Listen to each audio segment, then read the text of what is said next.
Vamos falar agora do presidente Michel Temer, que vetou integralmente a medida provisória 756 e também partes da 758, que alteravam os limites da Floresta Nacional do Xamanchim, no Pará, e previa a passagem da chamada Ferrogrão, próxima à BR-163. Em mensagem ao presidente do Senado, Eunício Oliveira, Temer afirmou que o veto foi feito por causa do interesse público e porque as mudanças representavam um retrocesso nas metas feitas no Acordo de Paris.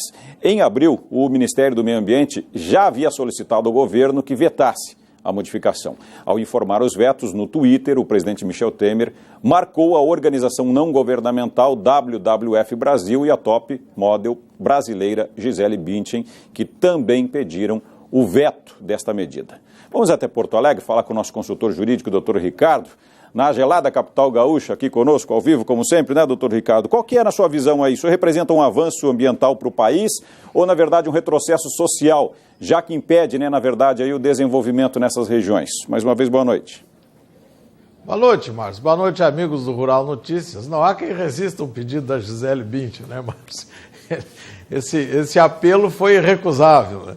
O presidente Temer estava enfrentando uma situação complicada com essas duas medidas provisórias, porque elas já tinham uma resistência dentro do próprio governo com o texto original, principalmente do Ministério do Meio Ambiente.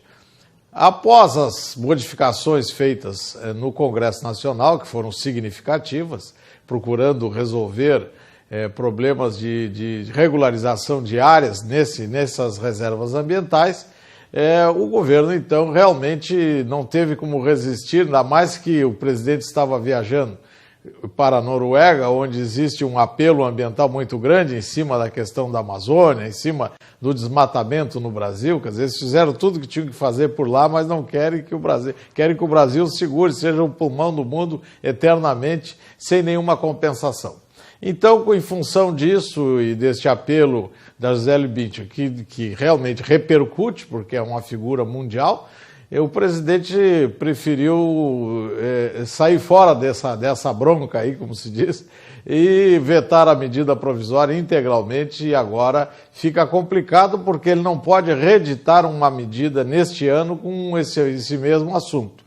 Terá que passar para o ano que vem e ampliar essa discussão para ver como resolve isso. Já no início do mês, já visando essa questão mundial, essa imagem mundial pela viagem dele, ele havia editado vários decretos ampliando áreas de reserva ambiental na Chapada dos Veadeiros, aqui na Estação Ecológica do Taim, no Rio de Janeiro, lá no Carajás. E também teve um decreto que tornou legislação nacional o Acordo de Paris lá sobre modificações climáticas. Tudo isso para criar esse clima favorável nessa viagem, esse clima favorável na imagem do Brasil.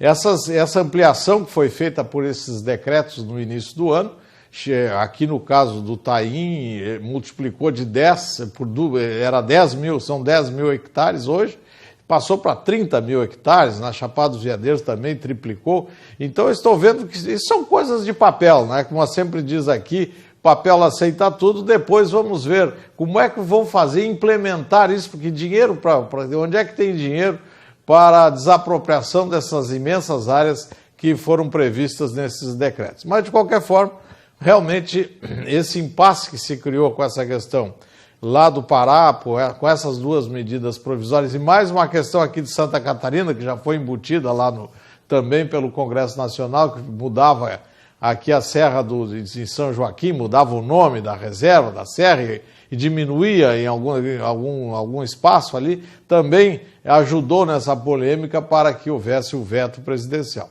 E esse assunto eu acho que este ano está morto, porque não teria que ser por um projeto de lei, a discussão ia ser muito complicada, eu creio que não vão mexer nisso. E certamente que precisaria regularizar coisas lá, essa questão da estrada de ferro, que precisaria dar essa saída lá para aquela região, fica trancado todo esse processo agora em função desses dois vetos.